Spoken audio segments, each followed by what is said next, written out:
You don't really come around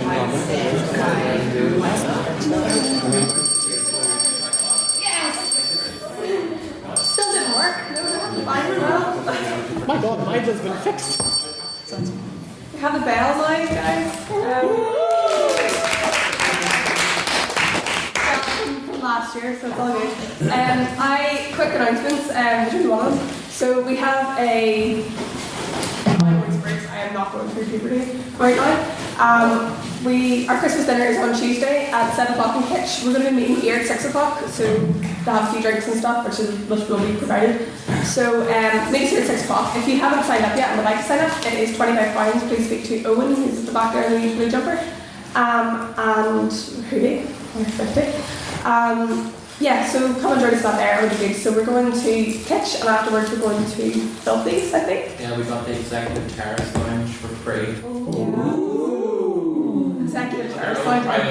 One private bar. I don't know how true that is, but well done, Owen. So we will, I think that's the announcements. We'll move on to the reading minutes from last week.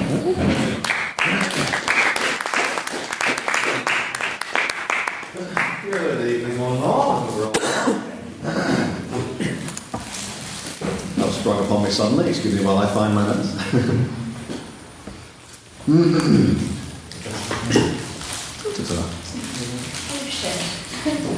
Languish.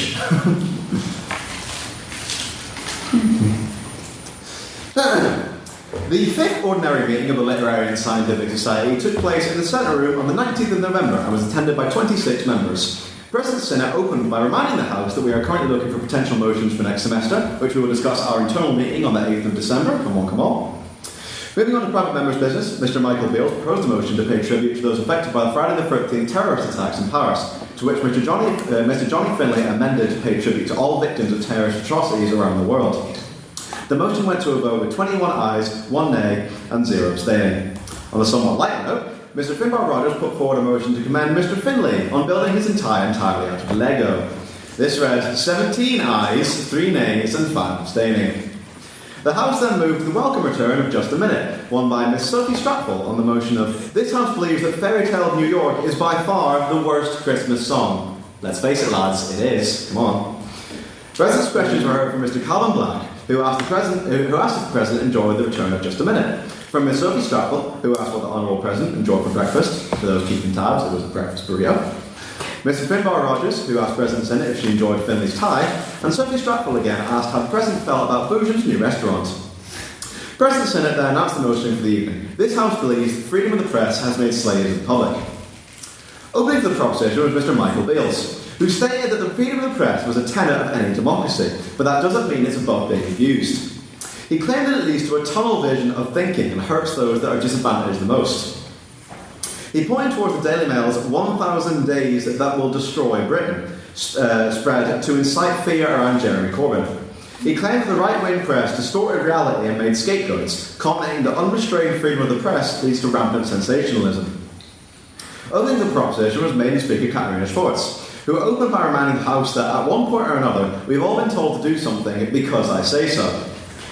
She stated that this is what is happening with regards to censorship of the press, and that it was an affront to the contributing members of society. Ms. Schwartz claimed that attempting to impose further restriction on the press would be impossible, and for all the better. With the advent of social media, the press is no longer one single ruling corporation and cannot be controlled. The free media allows individual voices to be heard and provides an alternative challenge to the status quo propagated by the state.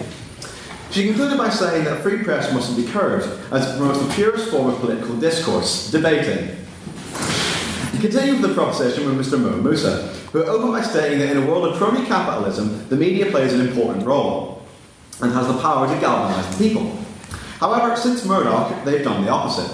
Since then, the Sun, in their infinite power, has successfully backed the winner of every single general election. He claimed that no other body has such a protected, powerful position, as shown in the harrowing revelations revealed by the Levison inquiry. However, in the aftermath of Levison, nothing has changed, leading to Mr. Musa to include that the stranglehold the media has over public opinion is far greater than we realise. Second for the opposition was Mr. Johnny Finlay, who stated that we are undermining the agency of the public and the free society. Welcome, Mr. Johnny Finlay. immaculate, my friend. Mr. Johnny Finlay, who stated that we are undermining the agency of the public, and that phrases like sheeple are unfounded, as people aren't that stupid. He stated that the press responds to demand, and that it is in fact, and it is a fact that they are, it is a lie, rather, that they are slaves to the public. Okay. He again iterated that the press, as we know it, is being eclipsed by new media, with the onset of the internet age. This led to the conclusion that if the public doesn't like the press, they can simply abandon it, and it will probably go away. Concluding the proposition was Mr. Finbar Rogers, God help us all, who opened by stating that he had no sleep, no speech, and no dignity. Oh, we'll come back to that third one. He asserted that we can't listen to the opinion of individuals as the press crushes them all. He replied to the assertion that one can't sell oneself into slavery by asking if the House had ever met a libertarian. He stated that there once was a time when the press could have been held accountable. Then Thatcher happened. It was at this point in Mr. Rogers' speech that I very sadly suffered an out-of-body experience. So I shan't be recounting how Mr. Rogers decided to end his arguments. Concluding the opposition and so the debate was Mr. Andrew Hanneman. He stated that by definition, freedom cannot enslave, and that while some may believe whatever is churned out of the Sun's populist portaloo of news, there is no reason to curb the press's power. As for every person that is duped, there is one that isn't. He stated that enslavement isn't a lack of government innovation, it is too much of it. He concluded by stating that the population will be allowed to develop under a free press by giving each individual an opinion of their own. The debate then moved to the floor, where questions were heard from Craig Miller, Jeremy Mueller, Sinead Burns, Graham Alexander via Twitter, Ben Murphy and Richie Gallagher. A vote was taken based on House opinion which read 2 ayes, 8 nays and 10 abstentions. A casting vote was then taken based on Speaker's performance which read 8 ayes, 7 nays and 3 abstentions. May I take the minutes as read? Aye.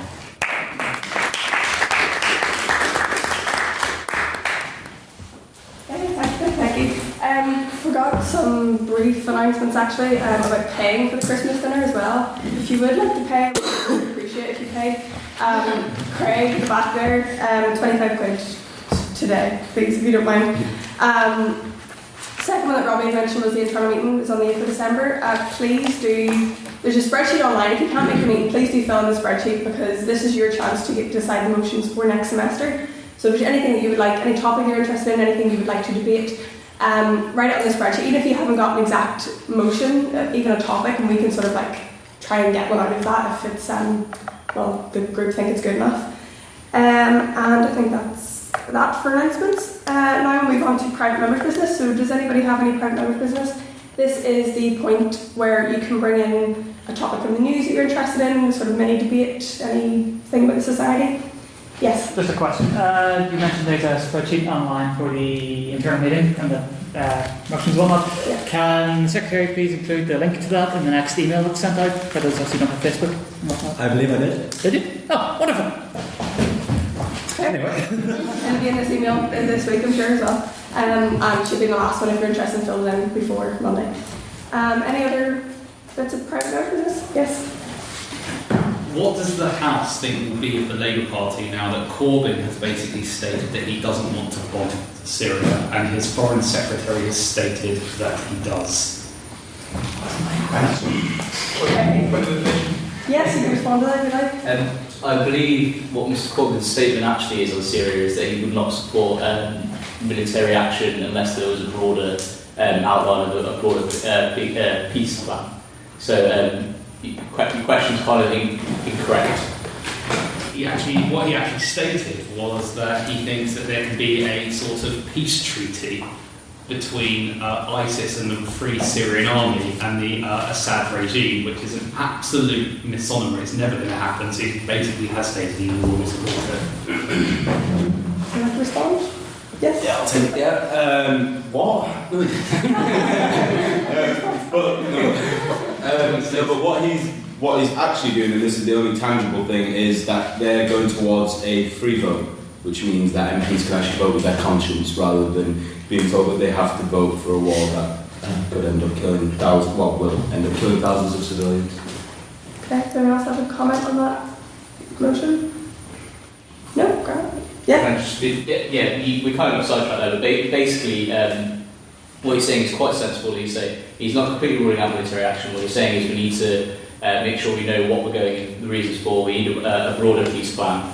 and what that's been reported as has actually been quite manipulated by the media and been quite misreported. And I think it's quite sensible to actually say we need to make sure we know what we're going for. We need to plan for the process after we bomb this part of the world. We need to know what we're going to do after that, and I think that's quite a sensible thing to actually suggest. So freedom of the press debate again. Yes. I would back up the idea that having some sort of concrete ideal of what's going to happen post bombing and killing of everybody is a pretty good idea. Because not having a good idea after World War I went so well. I think it's a really, really kind of fair enough idea to have this sort of plan, this sort of action in place, and it's so easy for ideals that are out of the ordinary to be manipulated by the media. Here we go again, freedom of the press. To be manipulated by the media and to be changed around, by this kind of right-wing press, and I would completely support the idea. Okay, good, Craig. The BBC is not right-wing press, it's left, centre, if anything. Yeah, so I was talking about the BBC. It's probably wide left in my eyes. Everything's wide left in But that wasn't actually the point in terms of whether or not bombing's the right idea. It was to do with the fact that his whole argument is no, and his foreign secretary is saying yeah. So, and that's the big issue with what's going on in the Labour Party, when the foreign secretary is coming out going, I support it, and then Corbyn's going, no, I don't. We can get the link up if you want to see the link. How many extremist regimes actually last more than a couple of years? Why do we need to get involved? And we will lengthen the lifespan of that regime. ISIS. We will just lengthen its lifespan. We will go in for 10, 15 years, kill thousands of our own men, hundreds of thousands of innocents, and destroy the world. Just let it collapse in itself. Unfortunately, as much as I would wish I could agree with you on that, they have got all the oil reserves in the whole of north of Iraq. They've got funding from the 4 richest Gulf states and the arms from them as well, the support from both their borders. Just leaving them there and kind of saying ceteris paribus, it will all work. Probably will. Okay, I'm going to wrap this up, go for it, and then go for So in that case, what we need to do is stop cooperating with the Gulf states that are funding them, stop cooperating with Turkey, and build better relations with Russia. Because Russia is a threat from Islamic militants, probably more than we are. They have the trouble in the Caucasus, and isn't it Caucasus? And they should be our allies in this, but our politicians are dragging us in to confront Russia and keeping us allied to a state that beheads its own civilians and stops women having rights. Well, I was just going to say, I definitely agree with the idea that we need a peace plan. We need something, an idea for what happens post-bombing. But would anyone really say that there is anything on the table besides containment to get rid of ISIS, other than airstrikes? Because I think we can all safely assume that negotiations with such a group are not a feasible undertaking. So while we could hope that they go away, try and contain them, I would say it's unfair to say that our politicians are dragging us into this conflict, whereas I would rather say we are being dragged into this conflict by the militants themselves, and thus we will accelerate our, freedom from thinking about this issue. If we actually try and take action to not just contain the militants, but to destabilize them, and then ideally to also prevent such a group from rising again with a peace plan. Okay. Okay, I'm not sure if you want to give me the last word. Go for it, Craig. Whoever mentioned Turkey, I think, has got the right idea. I think they're probably the biggest regional player that's causing most of the issues right now. They're selling ISIS's oil for them on their behalf and giving them about 40p in the pound, which is the first issue, because that's what's keeping them alive. Secondly, they're killing the Kurdish people, so the would-be troops on the ground for us are getting killed by our allies, which is a massive issue at the moment. So I completely agree that in terms of getting something sorted, you have to sort Turkey out, which basically means getting Russia and Turkey around the table right now and seeing what's going to happen. That's hard. Russia at this present moment in time, although aren't our ally, they're actually not our enemy, and it's not their enemy's enemy either. They're their own thing, and they want to prop up Assad. Now, Assad has actually said that he would happily step down, and I use that very loosely. Basically, and this is what they bribed the UN with, Russia, going, he'll stay in the short-term measure until he can choose somebody to take his regime over. And that's what Russia have accepted at the UN. So there is something there, a short-term strand, leave Assad in, then Russia said we can get rid of Assad. So there is actually a plan in process. The key here is actually getting Turkey to agree what their role in this thing is. They're the ones who've got to stop selling the oil and stop bombing Kurds. And until those two things happen, you're right, it's going to be hard on the ground. Okay, thank you very much. I think we'll keep with that section of private business. Does anybody have another in the bar? Anyone else? Yes. What would the House say to the idea that because of the current situation that's been happening here with Stormont and the requirement that Theresa Villiers has had to be so involved with the resolving of that issue, what would the House say to the fact that, or to the motion that Northern Ireland is still not a functioning democracy in terms of it not being able to control its own affairs and being babied by Dublin and London? Okay, thank you. Does anyone have a quick response to that? Anyone else? Yes. I mentioned this earlier, I've got my own mini conspiracy theory as to what's going on. Very many. Very many. Basically, DUP and the UUP have wanted to get 12% corporation tax across the whole island of Ireland, and I think effectively what was going on is they were playing hardball to get that. And it's basically, you'll see that the 10 unionist members all vote in favour of the bombing, in favour of getting 12.5% corporation tax. I think that's what was going on, but we're only seeing when the vote comes through. Okay, anyone else have a response to that?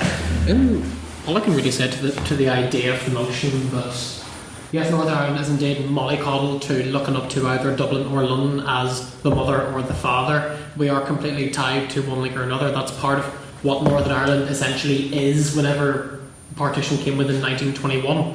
The idea of the Stormont government being there was to satisfy the amount of home rule that was desired by people within the 6 counties area of Northern Ireland itself. However, the link with London was always going to be maintained. No matter what act was passed by the old Stormont regime, any act from the House of Commons in Dublin could have easily overridden it, except that London was perfectly happy to just let Craig Alvin and his successors run around and do as they wished. So I must completely agree with that notion and motion. Thank you. Would you like to vote on that? So you're like put officially? No, correct. Any last member business? Yes. Well, I was just going to ask. I might propose a more equitable distribution of the fines levied by the Liderific for swearing. How do you mean? No, I'm wondering where all the port's going.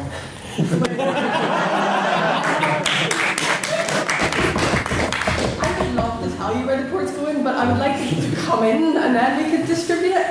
Generally, if there is a fine paid, Mo, and Finbar and Sophie and Adam Kidd and James McAllister, if they're listening, Finbar times 5 or 6, I think.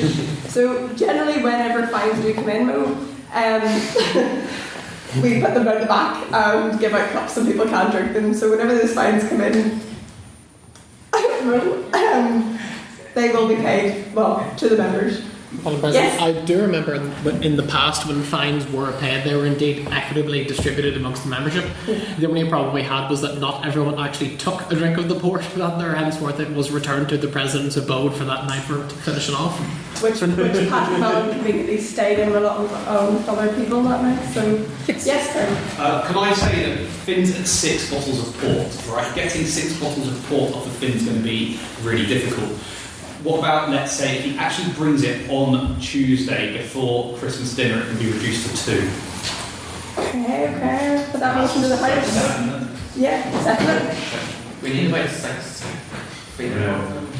Pardon? We need about 6 to give out to people, so... Well, I think if there's 2, I mean, your chances of getting 6 are, I feel like they're Let's just make the fine realistic and say... Okay, all those... Yes? Can I just acknowledge that I think that's the most liberal thing Laura's ever said? Okay, so we have a seconder. So all those in favour of the motion that Finn's fine be reduced only on Tuesday to bring it before the Christmas dinner to 2 bottles, please raise your hand and say aye. Aye. 2, 3. Tom? Yeah. Okay, and all those against, nay. No mercy. 6. No mercy. That's And worse all than no those mercy. abstain. You can't vote no one abstain. All those who abstain on the motion. Okay. Okay, that'll be recorded that Finn only on Tuesday has 2, otherwise it's 6. So, you know. What time on Tuesday? What time? It'll be 6 o'clock on Tuesday. Before So dusk. If any of you would like to come and have a drink before, even if you're not going to the dinner, it's 6 o'clock here in the Senate room, and we'll just meet up. And if you're not coming, then it's fine. But we would like you to. So I think we're going to move on to just a minute because it was very fun last time. So do we have a motion, Mr. Secretary? No, I was going to call you Madam Secretary. Mr. Secretary. Do what you want to do. Motion? Yes. This House believes that Christmas is overrated. Can we stop debating about Christmas? It's Christmas time. No, it's not. It's Mean Saturday, month of Halloween. Thanksgiving. Can we oppose this suggestion? If you have another suggestion that you think would be better, Does this not just agree with this point? This is not. see, that's not a motion. I'm opening a discourse. Okay, we're getting a conversation, right? We'll go for that motion. So I think it's going to be just 3 minutes, so you have time that yet? So the point is that you stand up and speak for as long as you can in motion, for, against, and there should be no hesitation, repetition or deviation. And if you do any of these things, someone will call you out on hesitation, repetition or deviation, and then they stand up and speak. So, pardon? Yes, like Radio 4. Which, our likeness to Radio 4 is, so would anyone like to start with the motion that, this House believes Christmas is overrated? Anyone? Yes. Well, this house absolutely believes that Christmas is overrated, in that we should not even be discussing Christmas yet, because it's still November. Christmas decorations should not be up in shops, we should not be singing Christmas carols, and we should... Christmas. No, it's in the motion, that's fine. Oh, is that okay? Sorry. We should not even be thinking about Santa Claus. And I will tell you why, kids. Because Christmas is reserved for the month of December. Deviation, this has nothing to do with being overrated. This is just we're talking about too early. Is it nothing to do? Christmas is in no way overrated. It is the best time of the year. Snow falls, lights shine, and small children sit around a fireplace beside the stockings, waiting for a fat man to break into their house and leave mysterious gifts behind. That makes it sound a lot more sinister than it is, but it's really not. It is truly a wonderful point of the calendar. So we should all agree. We should all. Damn it! Listen, ladies and gentlemen, I stand before you today and say that Christmas is well and truly overrated for a number of reasons. Number one, does anyone here really believe that a big fat man comes down the chimney year after calendar event and give out presents to the little children? Listen, guys, we all know by now it was Mammy and Daddy. It's merely a charade of what it once was. You'd wake up on Christmas morning, you'd go downstairs and you'd think jolly old Saint Nick would have left the presents out for you. If we haven't left. The presents out for you. Hesitation. Yeah. I think that the thing with Christmas is actually underrated. I don't celebrate Christmas, I'm Jewish, but at the end of the day, we live in a Christian country and we should be upholding the values of Christianity within the country, and that includes Christmas. Now, I'll get back to what I was saying. So Saint Nick comes down the chimney, he's got his heaving sack. The children like to... What is that? The children like to look at his sack and he empties it out on the floor. Everyone believes that this is something that we should gather around and appreciate. But really, does anyone want to see that? I certainly don't. And I'm sure you all agree with me when I say that we should abandon Christmas and instead celebrate Kwanzaa, the new up-and-coming holiday of 2015. Kwanzaa is coming around. Christmas is an absolutely miserable time. Horrible abandoned puppies and forgiven Yeah, as I was saying earlier, Christmas, and no one is agreeing with me. Why? Christmas is clearly not overrated in any way. It is a wonderful time of the year for the reasons that I mentioned previously, but for a reason that I did not mention. Reason? Yeah, did I? I'm sorry. Slightly underhand. Robbie has a history of cheating in this game for the record. I didn't know it was 3 minutes. So I believe that Robbie has actually Says the time. Says the timekeeper. Okay. Yeah, again back to the FIFA debate. Okay, so thank you. I think we hate Christmas. Okay, so we're going to move on to Christmas question time very quickly. So does anyone have any questions for President? Yes. Madam President, what did you have for breakfast? Sorry, I didn't follow over. What did you have for breakfast? And lunch and dinner? Well, it actually went backwards. I tried to make myself lunch and then it sucked. Like it was disgusting. It was like mushrooms and pepper sauce. And then I put flour in it because Google told me to thicken it up. And it was vile. So then I had shreddies. Genuinely happened, yeah, it's disgusting. Have you ever tried courgette? What? The courgette that's wrapped up and looks like spaghetti. Yeah. Am I supposed to cook that? Because I got it happen. I haven't, no. Not for breakfast anyway, yes. I can second the point that is indeed good. Madam President, would you like me to teach you how to cook? People have, my brother's a chef, fantastic chef. I am anything, even if I follow a recipe, it doesn't work. But yes, if that's an actual sincere offer, go for it. Yes? Madam President, for future instances whenever you cook and you need to thicken up any mixtures out there, I do believe it is corn syrup is the additive rather than flour.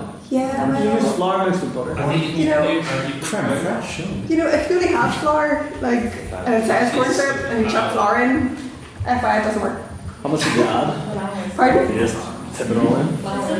I sort of just chucked a wee bit in, and then I started around, and it got all lumpy, and then... Madam President, you need to sit Or do that. Yeah, I sort of feel like Nigella Lawson, is that, well, actually the opposite of that. Yes? Could Madam President please explain for the minutes what the illustrious story of the journey of the bell and how it Oh returned? God, yeah. So this is the bell. Lovely. This is a wee red, like weird clock thing. So we were gifted this bell last year, and then it went missing for about 6 months. And I believe that it was found in the Union, I think, by Captain Kieran Gallagher, who's the previous president of the SU. So he found it one day, and it's been returned. It's been returned, yes. So that's nice. I don't have to buy the table anymore. Yes? Can the President confirm for me, is that indeed the bell that was dubbed Nigel whenever we had first attempted to use a bell for the society? Yes, this is the Nigel bell, I think. Excellent. Things may Pretty change. good thing. Yes, it's the last one, I think. Madam President, who do you think eats better breakfast, you or the previous president? That's a tough one. See, to be fair, Tara's a very, very good cook. But she, we sort of differ in that she ate a kilo of beef for breakfast one time, whereas I ate half of a crappy mushroom peppered sauce thing in shreddies. So I think her, but I'm alive. It's fine. I get enough to do. I think that'll do President's questions. I'm self-conscious the fact that I can't cook. Okay, so we're going to move on to the main business, finally, of this evening, which is, the motion is this House would make gingers a protected species, which we have lovely redheads in tonight. Apart from Richie. So 4 speakers tonight, 7-minute speeches. The first and last minute will be signified by the ring of the bell. If you want to ask a point of information between the middle 5 minutes, you stand up and say, on that point, sir, on that point, man. And keep it brief, and polite and nice and sweet. I'll be respectful and no jumping on the tables for the love of whatever. What else was I going to say? Yeah, I think that's right. So the final point is that the opinions of the speakers and the audience members do not necessarily represent the Litterifix as a whole. I do feel obliged to say that. I should have said it at the very start before private member business happened, but just keep that in mind. So with that, I would like to welcome our first speaker for this evening, Mr. Stephen Jackson.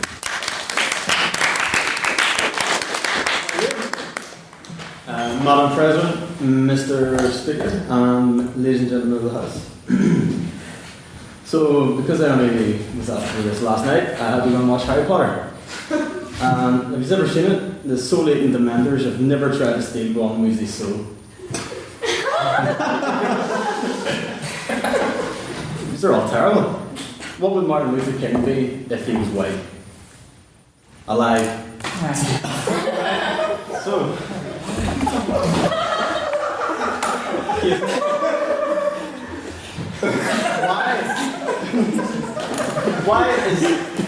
why are jokes against gingers acceptable, but racist jokes unacceptable? What is the difference?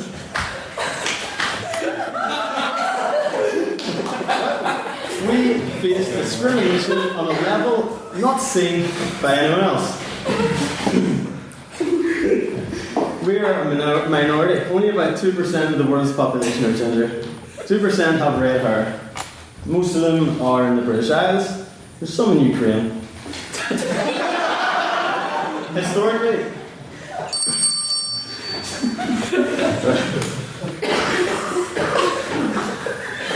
By the way, the motion was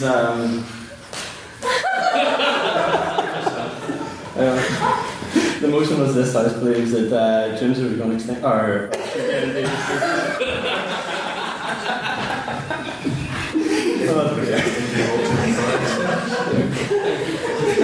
this is my first time, right? Right. Performance issues. 2000 BC, the Greeks described Thracians as blue-eyed and red hair. There were the Takarians, I think they were called, in Asia. They were described as being redheads as well. In Polynesia, their ancestors, a lot of the ancestors had red hair, and having red hair was the mark of rulership, so the ruling class, their kings, would have been redheads. And King David in the Bible was described as being ruddy, which we can take as being a redhead. So there was a greater population of redheads in history, and now all those tribes have been killed, died out. We don't know how, but all the numbers are dwindling. Yes. Well, it seems pretty clear to me that gingers 2,000 years ago in Polynesia had disproportionate influence and power. So has their decline since then merely been an example of the first?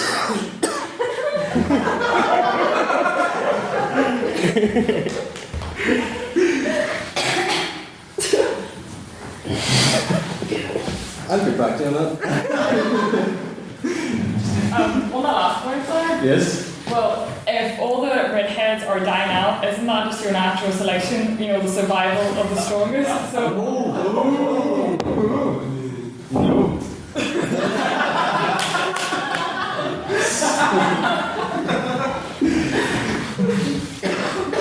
As my opening statements made clear, in the media, discrimination is rife, and what that does is it makes us, it makes us, there's some undercurrent that redheads are unattractive, and takes us out of the gene pool. It stops us mating.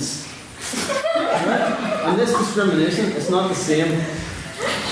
It's not the same as Hitler killing the Jews. It's not the same. It's subtle. It's a subtle discrimination. It infects people's minds, and they see us as inferior, and they won't agree with us. So our numbers are dwindling. Yes.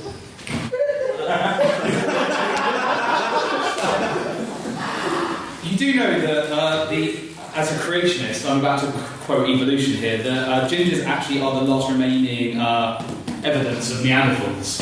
And that is the reason why they're going extinct, is because they have actually got a lower level of intelligence than the...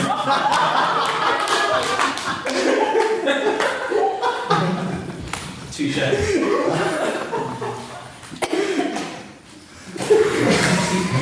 Would you like a brief recess? I'm waiting to answer that comment.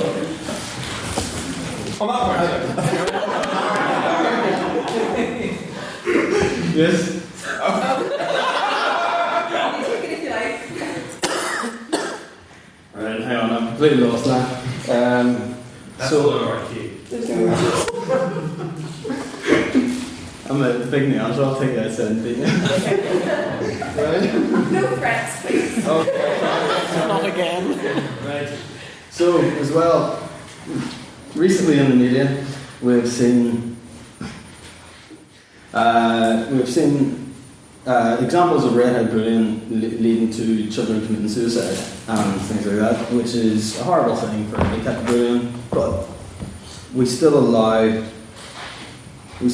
people to make jokes about redheads, whereas if there were jokes about any other trait, whether it be your skin colour or your religion, the media jumps on you, and you are they're frowned upon. You can mock redheads all you want, but anyone else, no. And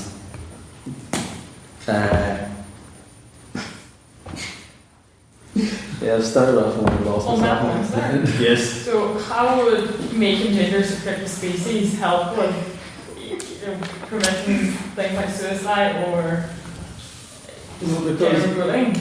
Part of the way of stopping us becoming more of an endangered species would be to prevent the bullying and prevent all these negative images.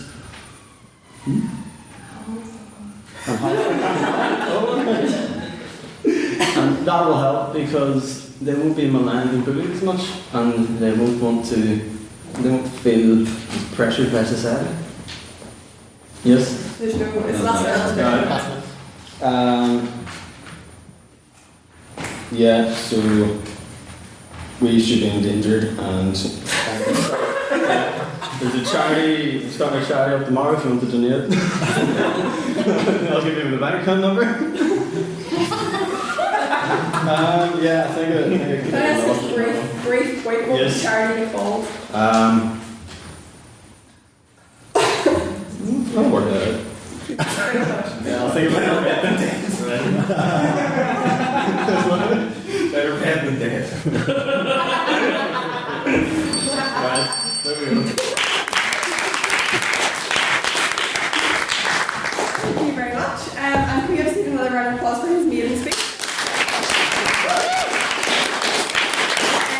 And now I'd like to welcome our first, for the opposition, Mr. Calvin Black. Good evening, everyone, and hello to all those people listening either on the stream or to the recording. No one ever speaks directly to you, the faceless congregation. So I thought, yes, I did. This is actually going to be the second speech that I wrote for this debate. Originally, I was going to take a rather nonsensical Highlander approach, but then people started climbing on tables. Rather killed that party. So anyway, I pose this motion on both technical and emotional grounds.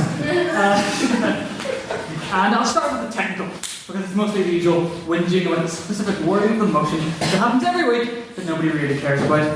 So, if we are being technical, according to Wikipedia, and I know you shouldn't use Wikipedia as a primary source, but for definitions I think it's okay. According to Wikipedia, Homo sapiens is the scientific term for the only extant human species. Extant meaning surviving, so therefore there is only one human species. Consequently, people with orange hair aren't their own special little species, ergo they can't be a protected species. Also, according to Wikipedia, race as a social construct is a group of people who share similar and distinct physical characteristics. So there could be an argument to be made that orange hair denotes a specific race and protected race could be valid. But I would oppose that motion for the exact same reasons that I oppose this one. Now, GBRMPA.gov.au, which stands for Great Barrier Reef Marine Park Authority, defines a protected species as a plant or animal that is protected by law and needs special management. Remember that for half a minute. Let's say the House were to make gingers a protected species. First of all, it would be defining people with orange hair as not a part of the human species. It would be saying that we are in some way inhuman. So now people with orange hair are either subhuman, because they certainly aren't going to be acknowledged as suprahuman anytime soon, which was a prefix I had to look up, by the way. Or they're all characters from a Marvel comic book. Why, yes, I can see how this will result in better treatment already. Moving past the linguistics, by passing this motion, the House will be saying that people with orange hair need to be protected by law and need special management. First of all, need special management? If an 8-year-old types, what is a protected species into Google, that definition is the first thing that comes up. Have I already lost my place?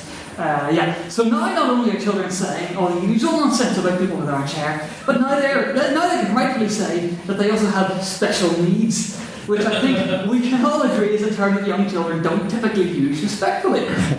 Second, as far as I know, when a protected species is protected under law, it usually means that people aren't allowed to kill them, not that you can't call them names.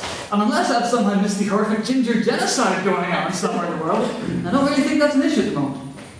I don't deny that bullying and tormenting children is terrible, and if it's done by adults, unacceptable. But children bullying other children isn't going to be stopped by law or reason. They don't fully understand what they're doing. Their brains, morality, and even their souls aren't fully developed yet. And you can't punish them too harshly, because that can have equally adverse effects. And I know that bullying can cause, to put it bluntly, people to kill themselves and others. But that is, in my opinion, a much broader issue that needs specific attention. Now, you might say that black people as well, terrible legislation, put an end to that. Well, yes, but that sort of legislation wasn't targeting the name-calling aspect of their discrimination, more the segregation, and before that the lynching, and before that the no thanks. Also, they needed a massive civil rights movement on more than one occasion to get that legislation, so yeah, I don't really think the two groups are comparable. People with orange hair are not treated like second-class citizens. We have never been defined in law as being worth 3/5 of a person. If we ever are, then yes, let's stay away. But a line must be drawn somewhere. Otherwise, we will be having this debate again in 50 years, but with people with big ears or glasses as the subject. And should anyone with orange hair, glasses, big ears, or any other less than overwhelmingly common feature be mistreated? No, of course not. But where does it end? If we outlaw all communicative forms of discrimination, is thought crime next? Will we decide that you can never truly end discrimination with anything less than the death penalty for offenders? After all, isn't calling me Duracell with carrot top absolutely unacceptable? No, it's not. I'm a weird guy. So when my hair full, I caught people's attention, and then they noticed my personality. I was a prime target for bullies. And I was! I'm not going to stand here and say I enjoyed it, or I'm glad it happened, or continue to gesticulate wildly, as I just noticed I have been, or that it had a positive impact on me, because to this day it hasn't. But I am where I am now. And for all those stakes I've made so far, I wouldn't want to be any different. Besides, once I organise that ginger albino bald militia, we'll give all you blonde females and black hair before it's back on to you. To end, I'd like to read a quote from what is quite possibly my favourite television show of all time, The West Wing.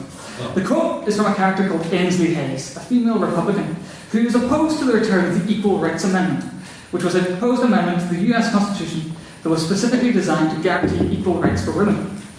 When asked why she could have an objection to it, she said, "Because it's humiliating. A new amendment we vote on, declaring that I am equal under the law to a man, I am mortified to discover there is reason to believe I wasn't before. I am a citizen of this country. I am not a special subset in need of your protection. I do not need to have my rights handed down to me by a bunch of old white men." And that basically sums up my thoughts on the motion. The laws we have at the moment cover me as far as I need them to. I do not need your protection or your pity. And I find the suggestion that I do to be quite irritating. I have literally one line left, and I thought I should have taken longer than this. Remember that list? Oh, really? Well, thanks for listening, and vote up!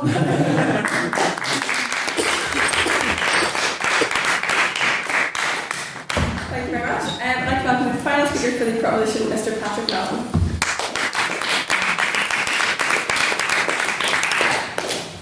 After all, Cahill, Dean Committee, it's been far too long since I've been standing in front of the Honourable Members of this House in order to address you. Just a point of information, folks may have noticed me coughing throughout this meeting. I do not have tuberculosis, I simply have asthma, and this current change in the weather from cold to hot is simply kicking the living heck out of me. Now, what my able friend for the proposition, had tried before this wilderness of tigers beset themselves upon him, is he is saying that we, the people of red hair who have been kissed by fire itself, have an image problem. What do Isabel of Castile, Christopher Columbus, Achilles, King David, and even Adam, upon some old translations of the Old Testament, have in common? Well, apart from being people who have changed the very fabric of the societies that they lived in, we're all crowned in fire like myself. Yet, throughout human history, there has been one thing that has come clear, that has been beset upon us by people of other colours of hair. This image problem, this idea that there is something negative about having red hair, some sort of an undesirable characteristic that surely you would not want to pass on to your children. For example, within ancient Egypt, people with red hair were seen to be blessed or chosen or favoured by the god Set, the guardian of Upper Egypt and one of the principal deities of the Egyptian pantheon. Yet in the modern day, Set has been equivalated to evilness, whereas very clearly he is not evil, he is simply a storm god, he was quite necessary. But nonetheless, this translates to, oh, but he likes red hair people, there must clearly be something wrong. And if one is to actually read the Malleus Maleficarum, I think my Latin may be off, but the Hand of the Witches, the guide that was used during every single witch hunt and scare throughout Europe in the Middle Ages, said that red hair was, without exception, a sure sign that the person in front of you is either a werewolf, a warlock, or a vampire.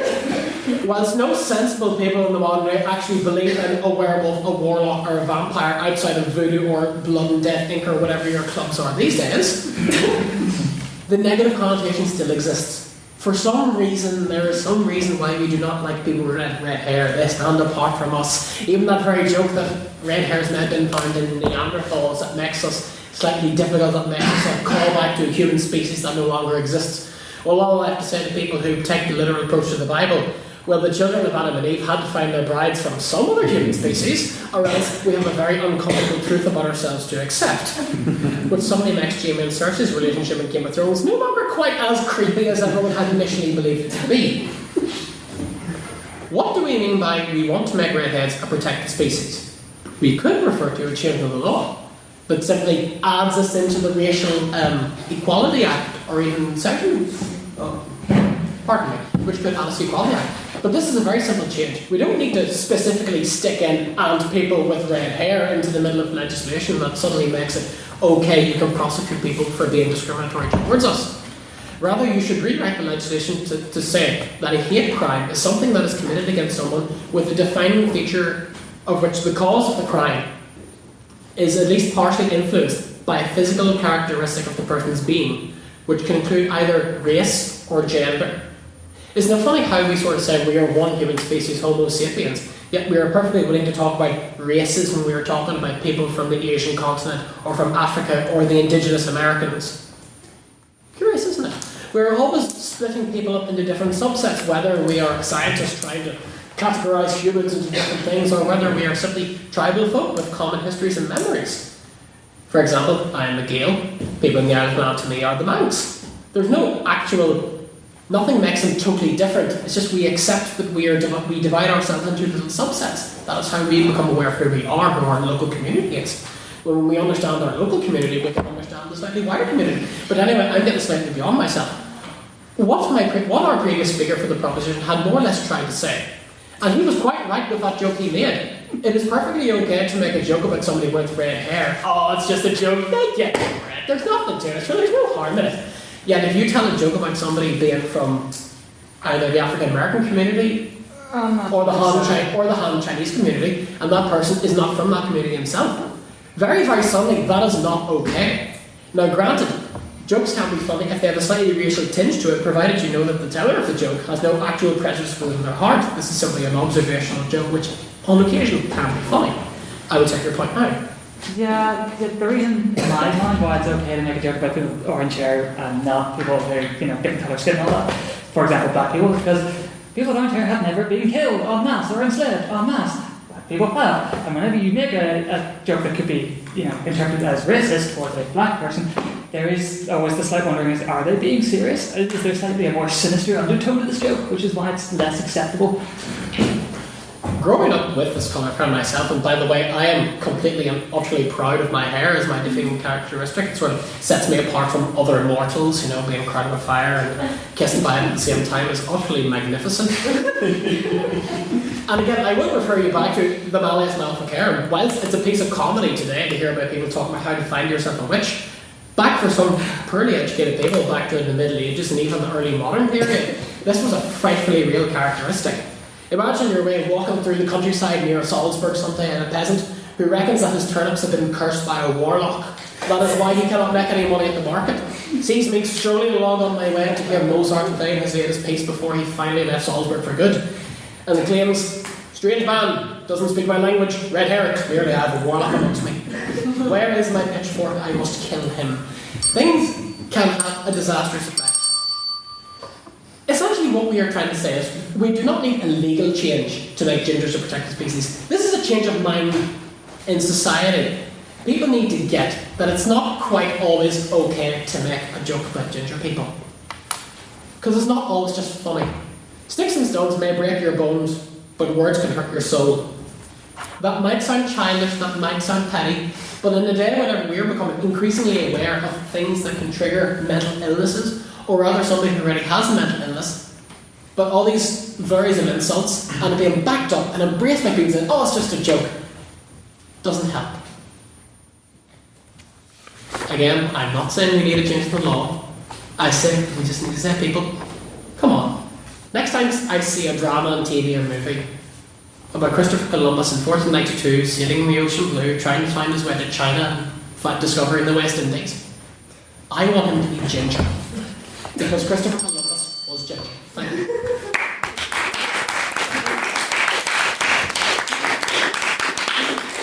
Thank you very much. Welcome back to the Society Panic. So our final speaker for the opposition and closing the debate tonight is Mr. Richie Allen.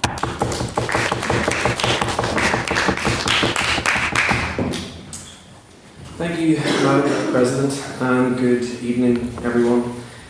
First of all, I feel really bad opposing this motion tonight and obviously not having red hair. I can't even claim strawberry blonde, although I can grow a ginger beard if that. So I'm going to start by saying the proposition tonight means well.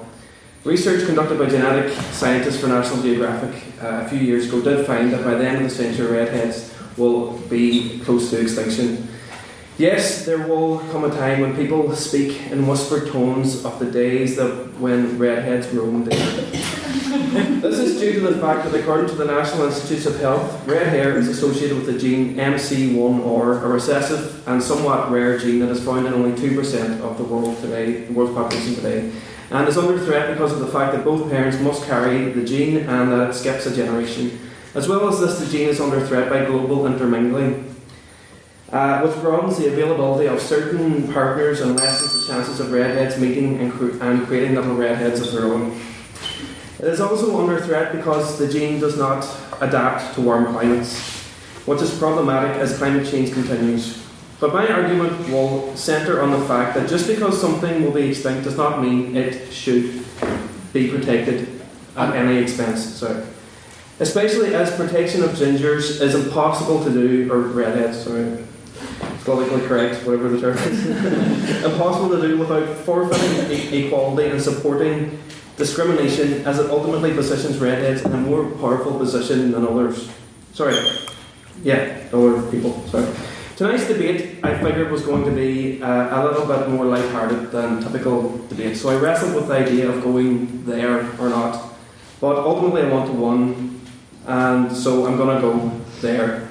The proposition, if you support this proposal, and anyone here who supports this proposal, is nothing more than a ginger supremacist.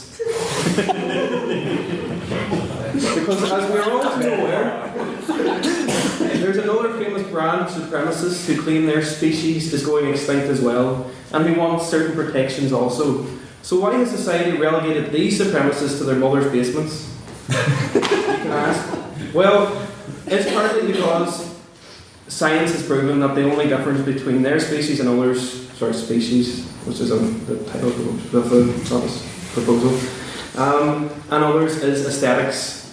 And as much as and as such it isn't worth protecting, especially as this protection has resulted in some of the greatest injustices and massacres in history.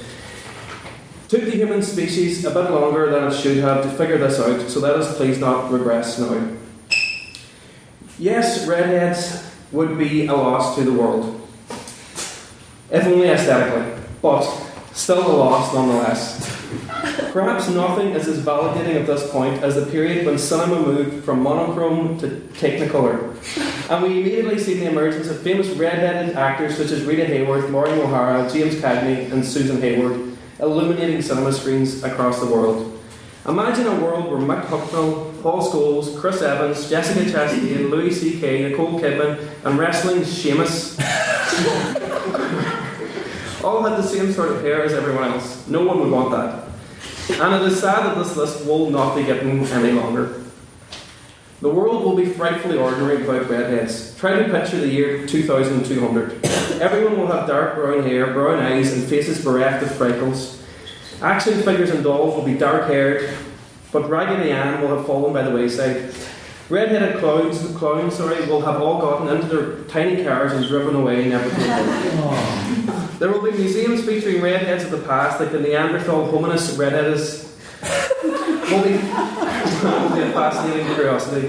Conspiracy theorists will insist that an entire population was banished to a faraway island where the Irish danced to oblivion. But if we attempt to think of solutions to the problem of the extinction of gingers, or even measures we can take to prolong this inevitability, we discover that these ideas are every bit as distasteful as the ideas that other supremacists thought up. What would some of these ideas be exactly? It may start with the banning of use of offensive words to protect against bullying and discrimination. But where does it end? Segregation, slavery and lynching of all non-gingers? Apartheid? Seriously though, prohibiting gingers from marrying outside the sect, making a love between a ginger and non-ginger forbidden, essentially turning every red-haired woman into a femme fatale from 1950 cinema, but that's a different point. Protecting gingers would be a slippery slope to a placing of people on lists, moving people to remote communities and specialised locations with suitable climates where they can live peacefully to procreate and strengthen numbers. So, in conclusion, yeah, go ahead. Scotland? That would be a prime location, yeah. So, in conclusion, as is the case with the species those other supremacists wanted to protect with their hate speech, flags, silly names, silly costumes, and orange sashes. What? If protecting the ginger species means discrimination of any kind, then no, it is not worth protecting. And if you agree with this, you cannot possibly support the proposition tonight. Sorry, so, having thoroughly offended just about everyone, I will end there. So.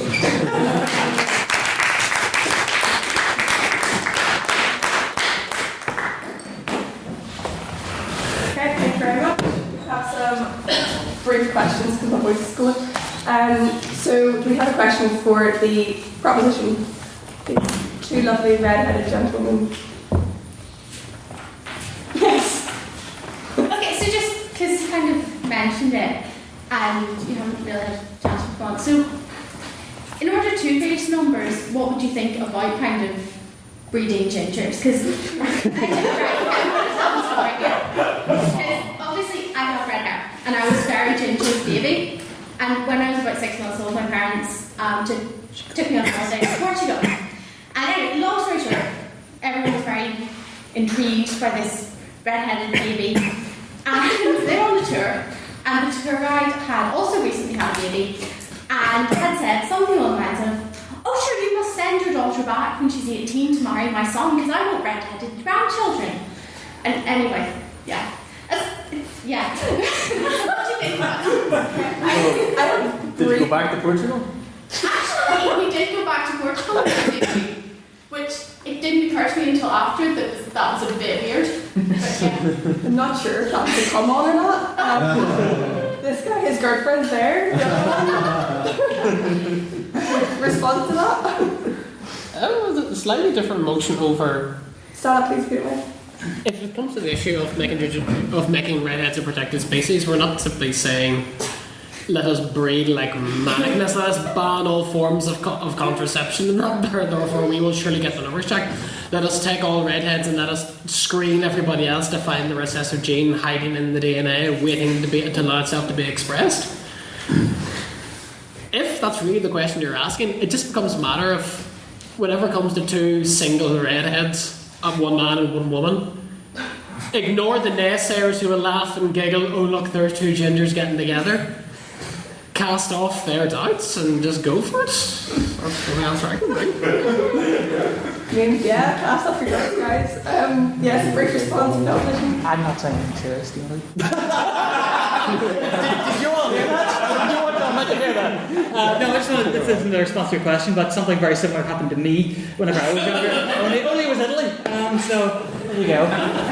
Aww. Do we have a question for the opposition? Please, something, guys. Yes. I'm not sure if it's for the opposition, but does it always skip the gene? Because there's skip a generation. I saw like a man and a woman who were both ginger, and then they had like a litter of like.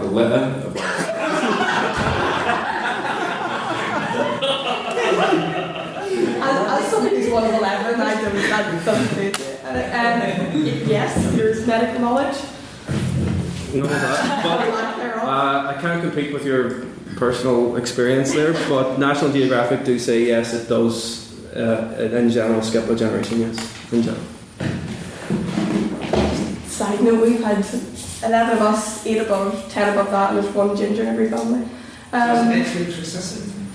Pardon? So it's excellent recessive, the inheritance method. Yes. Yeah. The only way you can be guaranteed a red-headed child 100% of the time is if both mother and the father have red heads.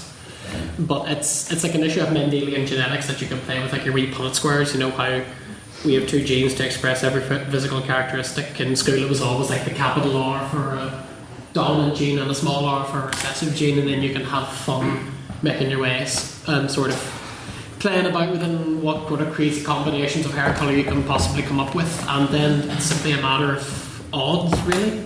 Not much. I'm from a family of 6, 3 of us are red, 3 of us aren't red. That's just how the coin flips, really. Okay, thank you. So we have a general point on the motion, abstaining the motion. Yes. I'd just like to Sorry. I'd just like to make a point of information regarding your incorrectness with regards to the Old Testament and with regards to the theory of evolution. Now, somebody who doesn't actually believe in the theory of evolution, I'm actually going to quote it here. Basically, you've got the precursor to Homo sapiens basically was Homo Heidelberg. And Homo Heidelberg split off into Neanderthals and to Homo sapiens. Right, so Neanderthals were meant to then die off as the weaker species. But what happened was with the Homo sapiens who couldn't find a mate, they basically then got with the Neanderthals, and that's what happened with gingers.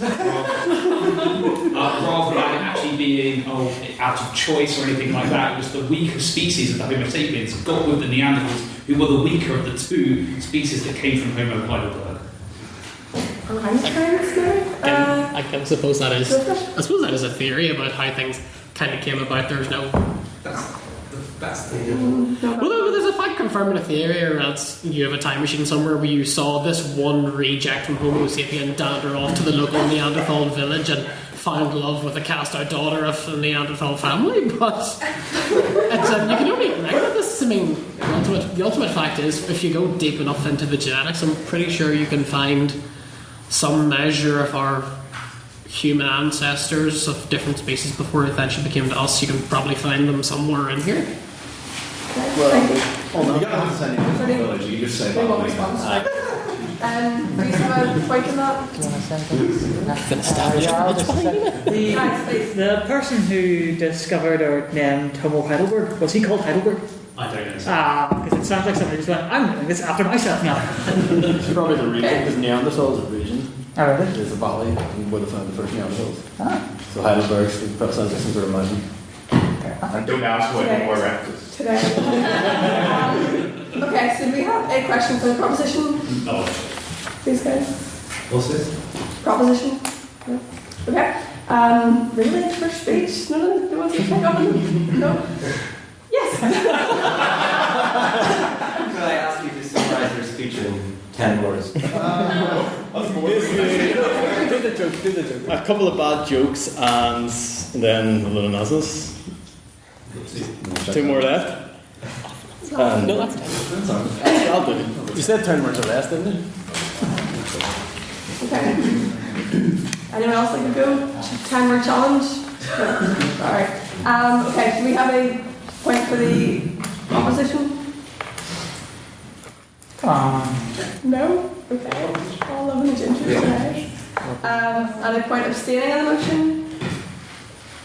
Can we make a general statement? In the abstaining section, yes. Yeah. Far away. Margaret Thatcher was ginger.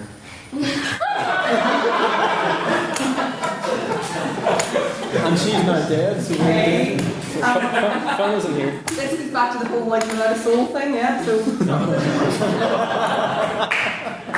even any point said by me do not reflect it on every single proposition.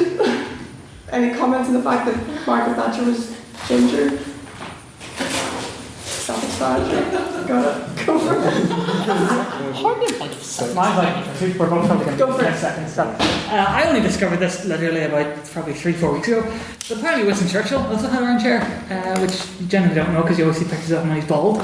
But he is listed pretty much anywhere that has listed people with orange hair as someone with orange hair. So what is Winston Churchill? I think we know what you're about. Yeah, I would just like to add Margaret Thatcher's ginger supremacism to her all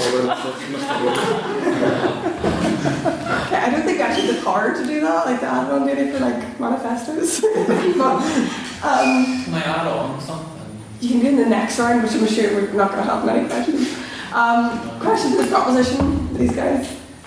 Oh, okay. Yes. Yeah, I've got a question for the first speaker. He had a joke about Martin Luther King. What examples of jokes are unacceptable for gingers? Could you give us some examples?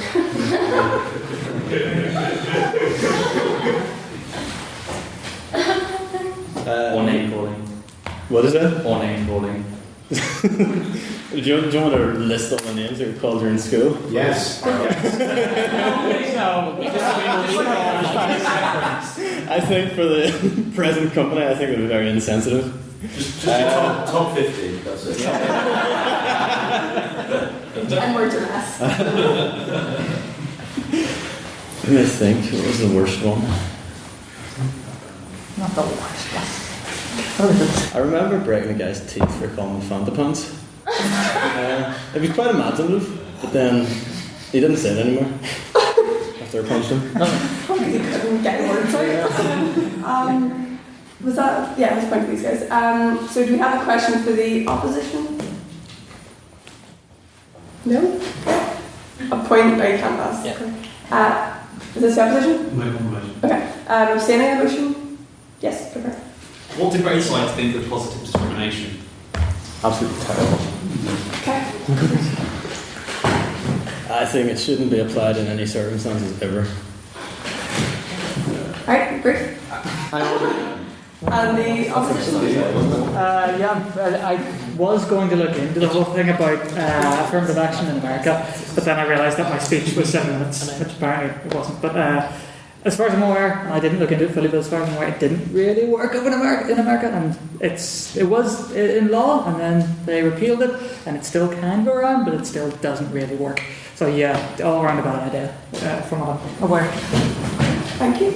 So we'll go for one last round of questions. So, proposition? Yes, the back, stand up here.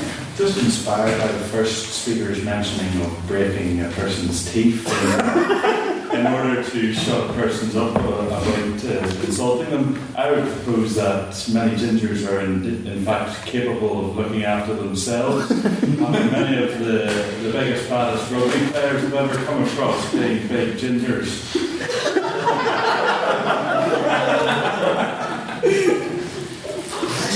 I would agree that many of us are capable of looking after ourselves, but there's always the little ones. We need to. It's always the little ones in any subsection of society that get picked on. Okay. Thank you. And do we have a question for the opposition? Okay, yes. So, exception. we've talked about this side. Okay, we have talked about this idea of this National Geographic study that says that the redhead gene is going extinct. I wish to point out that that was like one line taken out of a paragraph that got to the Sun and the Daily Mail, therefore it was exploded that suddenly that redheads are going to go extinct. Further studies have proved that whilst the general number of gingers may decrease, it will never actually go extinct. We will always sort of be around unless there is an active campaign of extermination. Okay. Would you like a brief response to that? No, I think the exact words were almost extinct. So yeah, I think we did take that. And this statistic didn't come from the Daily Mail or the Sun. It was actually the Daily Express. One final point of stating a motion, if anyone's got one. Yes, stand up please. I was wondering what people's thoughts on were the ideas that if and or when the ginger gene becomes extinct, it can live on either through gene modification or just a trend of people dyeing their hair ginger. That last one's pretty valid. Yes, proposition first response to that. Well, I suppose there is an historical recording of there being a fan of dyeing your hair red. Apparently, somewhere along the way it was mentioned that the Prophet Muhammad, apparently it was a fashionable thing to dye your hair red with a mixture of berries with it there, and apparently he set quite a fashion trend during the early Umayyad caliphates and up there. And as for gene modification, yeah, go for it. I mean, whenever these things come in and people have weird shapes and superpowers, they'll be awesome. And then if they're superhumans and they have red hair, even better. Super. Gene modification, I'm all behind. As far as I'm concerned, we should modify everyone's genes to make everyone ginger. Dyeing your hair though, no, absolutely no way. I think, just in general, not just people who dye their hair orange, but people who dye their hair, sorry Robbie, your hair looks so much better when it was brown. People who dye their hair are just pathetic lightweights. We should just stick with what they got and be happy with it. Well, that's awkward. Okay, so we're going to move the motion to a vote. Yes, that's right. So the first vote is going to be on personal opinions. So the motion is this House would make gingers a protected species. So if you agree with the motion and we vote for the proposition, please raise your hand and say aye. Aye. That's good. It's your personal opinion. It's personal opinion. So, all of those who disagree with the motion and think that ginger should not be a protected species, on your own opinion.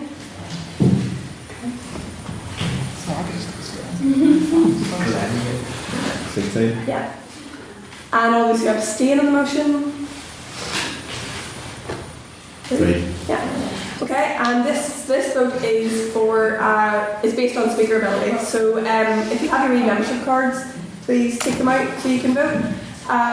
And anyone who would like to vote for the proposition, these two guys spoke better tonight, please raise your card / hand and say aye.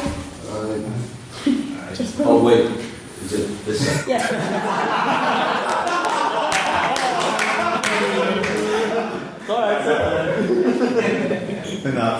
Just make that clear for everybody. Is that Can we go again? Sorry, all those who think these guys Based on the speaker ability. More dash.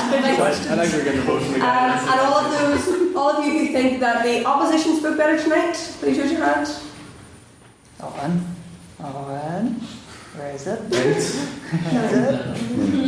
And all those who abstain on the motion, please raise your hand. Thank you. So I believe the opposition has won the vote, or this motion tonight. Part of our history, we're all heading that way, and Christmas dinner's on Tuesday, so please pay Craig / sign up with Owen if you haven't already. Thank you very much.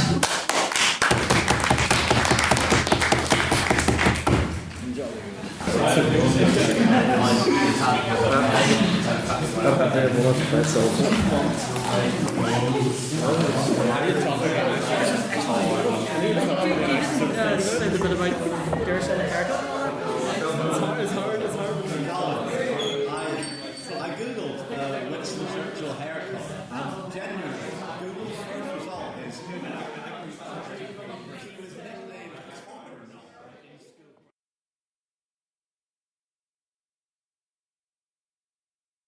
And now, the assorted noises of Johnny Finley and Robbie Whitehurst. Yes, that was the recording.